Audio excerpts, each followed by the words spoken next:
Bien, alors la fin du cours sur les fonctions de degré 3 avec le dernier exemple. Donc on vous donne une fonction de degré 3, f de x égale moins 2x cube plus 6x carré plus 2x moins 6.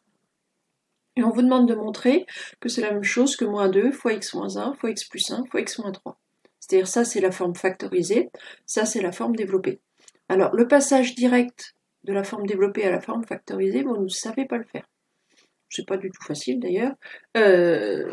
Autant pour une fonction de degré 2, il y a une méthode qui marche plutôt bien, autant pour une fonction de degré 3, pas vraiment. Enfin si, il y en a une, mais elle est compliquée. Par contre, passer de la forme factorisée à la forme développée, ça vous savez faire. Il suffit de développer. Alors c'est un développement un peu plus long que ceux que vous avez fait jusqu'à présent, mais ça se fait bien. Donc l'idée ici, c'est de développer moins 2 x moins 1 fois x plus 1 fois x moins 3 pour vérifier que vous retrouvez bien moins 2x cube plus 6x carré plus 2x moins 6. Alors un petit point au niveau de la rédaction, n'écrivez pas d'emblée f de x égale, enfin ne recopiez pas ça d'emblée. Au départ, vous ne savez pas si oui ou non ça c'est égal à f de x. Donc on va développer cette expression-là, moins 2 facteur de x moins 1 facteur de x plus 1 plus 1 facteur de x moins 3. Et une fois que ça sera développé, normalement, on doit retrouver moins 2x plus 6x carré plus 2x moins 6, et là, on aura le droit de dire que c'est égal à f de x. Donc, pour le développement, alors, si vous êtes un petit peu habile, un petit peu rapide, le plus rapide ici, ce serait de remarquer que x moins 1 fois x plus 1, c'est une identité remarquable, et que donc le produit de ces deux parenthèses-là va directement faire x carré moins 1. Alors, c'est ce qui irait ici largement le plus vite. C'est pas comme ça que je vais le corriger parce que c'est plutôt. Enfin, c'est quand même pas systématique ça. Donc, je vais plutôt le corriger d'une méthode qui fait que. Qui marchera à tous les coups, quel que soit le polynôme que vous ayez. Donc, ici, l'idée, c'est de tout multiplier. Donc, le plus simple, c'est de distribuer le moins 2 sur une des parenthèses et une seule. Alors, en général, on prend la première. Sauf si c'est mieux sur une des autres, mais en général on prend la première, et puis il va falloir aussi faire de la distributivité. Alors je vais faire deux étapes en une, enfin deux tâches à la fois. Je vais d'abord distribuer le moins 2 sur cette parenthèse-là, et je vais aussi m'occuper de la double distributivité des deux autres parenthèses, c'est-à-dire faire le calcul ici. Voilà.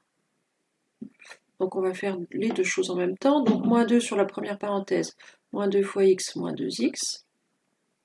Moins 2 fois moins 1, du moins par du moins, ça fait du plus, et 2 fois 1, 2. Ensuite, la deuxième parenthèse, donc x fois x du plus par du plus, x fois x, x carré. X fois moins 3, donc plus par moins, moins 3 fois x, ça n'avait pas de difficulté normalement. Plus 1x. Et du plus par du moins, produit négatif, une fois 3, 3. On va un petit peu réduire cette parenthèse-là. On va avoir moins 2x plus 2, facteur 2, donc x carré. Moins 3x plus 1x, ça fait moins 2x, moins 3. Voilà. Maintenant, j'ai un développement, alors c'est de la distributivité, hein.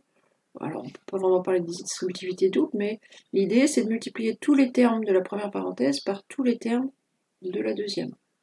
Donc, hop, on va faire partir une flèche de chacun des termes du premier terme vers chacun des termes de la deuxième. Et puis, pareil, le plus 2, il doit être multiplié par tout le monde ici. Puis si vous aviez une parenthèse 3 par 3, vous auriez 9 flèches à mettre. Donc à chaque flèche, une multiplication. Donc, on a un petit écrit en noir quand même. Donc, cette parenthèse, on va commencer par celle-ci. Moins 2x fois x carré. Donc, j'ai du moins par du plus. Le produit va être négatif. Les nombres, il n'y a que 2. Et puis x fois x carré, là j'ai x cube. Ensuite, cette parenthèse, donc elle part de moins 2x vers moins 2x. Donc du moins par du moins, ça fait du plus. Les nombres, j'ai 2 fois 2, 4. Et puis les lettres, j'ai x fois x, x carré. Ensuite, de moins 2x vers moins 3, du moins par du moins, ça fait du plus. 2x fois 3, les nombres 2 fois 3, 6, puis j'ai qu'une lettre, donc 6x. Ensuite, alors, de plus 2 vers x carré. Ça va me faire plus 2x carré. De plus 2 vers moins 2x. Donc du plus multiplié par du moins, ça va être négatif. 2 fois 2x, 4x. Plus 2 vers moins 3. Du plus par du moins, c'est négatif. 2 fois 3, 6. Et si je réduis, j'ai moins 2x cube. Il n'y a pas d'autre terme en x cube. Les termes en x carré, j'en ai 4 ici, plus 2 là. Ça va en faire 6.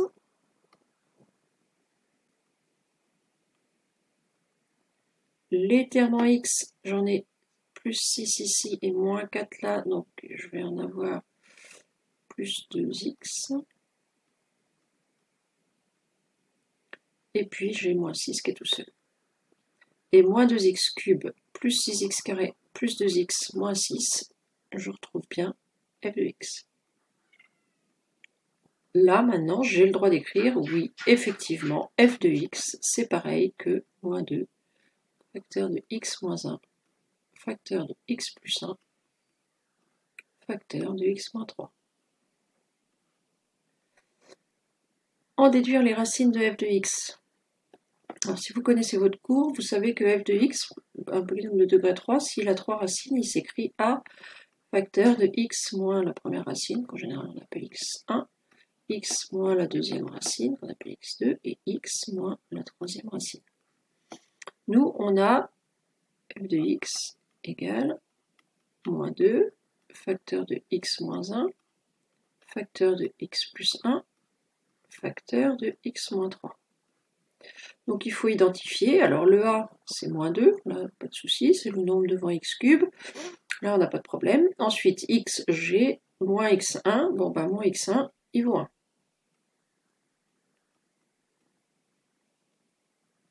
Ensuite x, tout va bien, moins x2, alors moi j'ai un plus 1, alors, il y en a que ça gêne, mais il faut considérer que le plus 1 c'est pareil que moins 1, ce qui veut dire que mon x2 il vaut moins 1. Et ensuite x moins x3, donc moi j'ai x moins 3, ce qui veut dire que le x3, il vaut 3.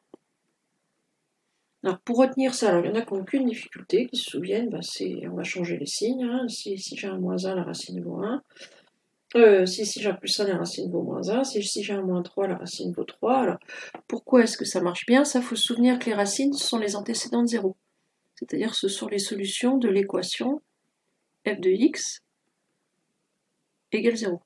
Si vous voulez que f de x fasse 0, ici quand on est sous la forme factorisée, c'est-à-dire une multiplication, dans une multiplication, pour que le résultat fasse 0, il faut qu'il y ait un 0 quelque part, dans un des facteurs. Donc c'est pas moins 2, puisque lui c'est un nombre, il ne vaudra pas 0. Donc le 0 c'est soit x moins 1, et pour que x moins 1 fasse 0, il faut remplacer x par 1, soit x plus 1, pour que x plus 1 fasse 0, il faut remplacer x par moins 1, soit c'est x moins 3, pour que x moins 3 fasse 0, il faut faire 3 moins 3, donc on va remplacer x par 3.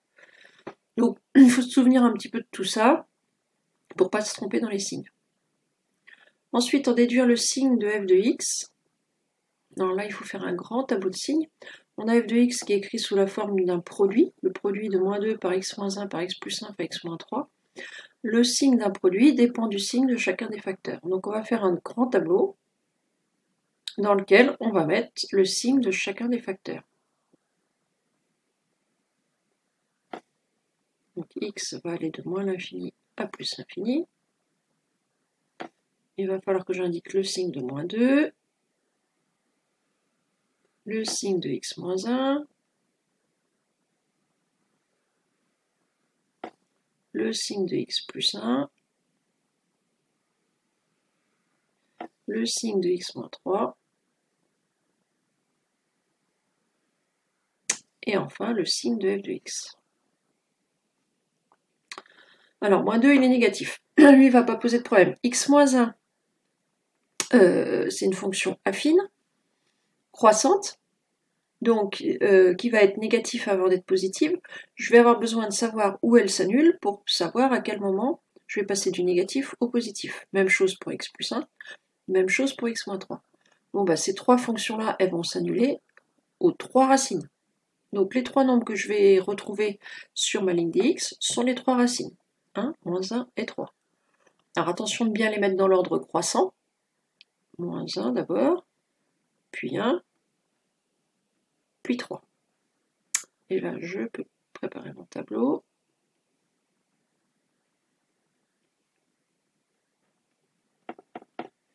Donc, moins 2 est un nombre négatif. Donc, partout ici, je mets des moins. X moins 1 vaut 0 lorsque x vaut 1. Il est négatif avant de valoir 0 et positif après. X plus 1 vaut 0 lorsque x vaut moins 1.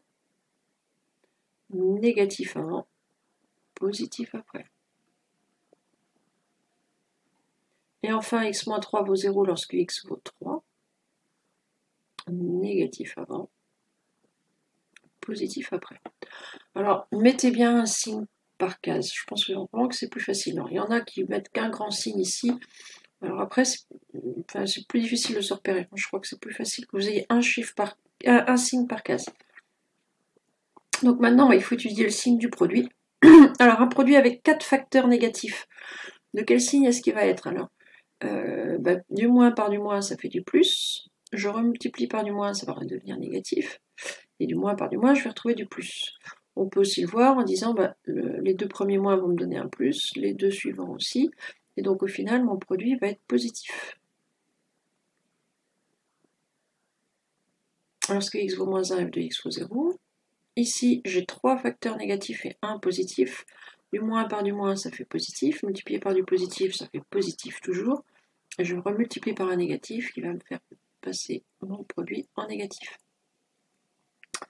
Lorsque x vaut 1, f de x vaut 0. Ici, j'ai 2 moins, 2 plus. Du moins par du plus, c'est négatif. Du plus par du moins, c'est négatif. Le produit ici, on va être sur du négatif, négatif, et ça va basculer en positif. Donc, moins par plus, moins, multiplié par plus, moins, moins par moins, plus. Lorsque x vaut 3, ça vaut 0.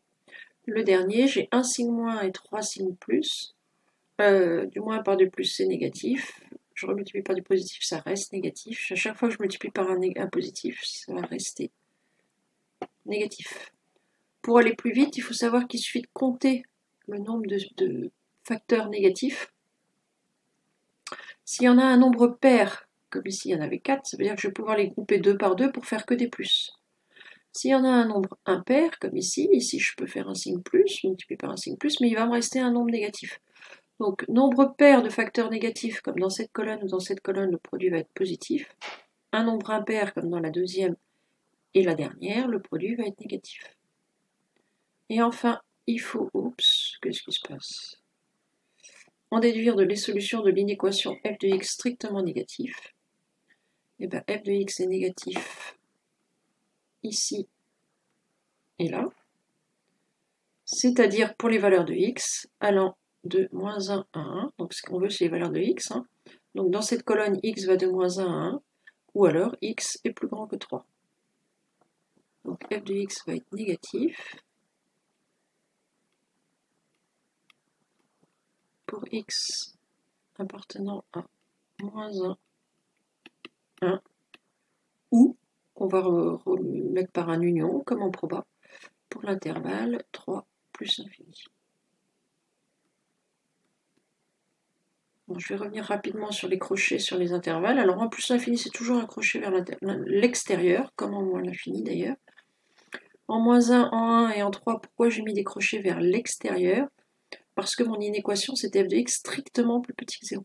Donc il faut que j'exclue les zéros. Donc si j'exclus les zéros pour f de x, ça veut dire que pour x, j'exclus les valeurs moins 1, 1 et 3. Donc exclu, crochet vers l'extérieur, ça aurait été inclus, on aurait mis un crochet vers l'intérieur. X1. Et on retrouve la même chose. C'est tout pour ce cours.